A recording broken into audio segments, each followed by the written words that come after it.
கல்லின் மேல் என் சபையை கட்டுவேன், பாதாளத்தின் வாசல் அதை மேற்கொள்ளாதே.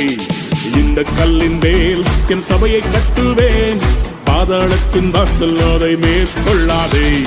சபையின் தலைவர் இயேசுவே, மூளைக்கு தலைக்கல் இயேசுவே.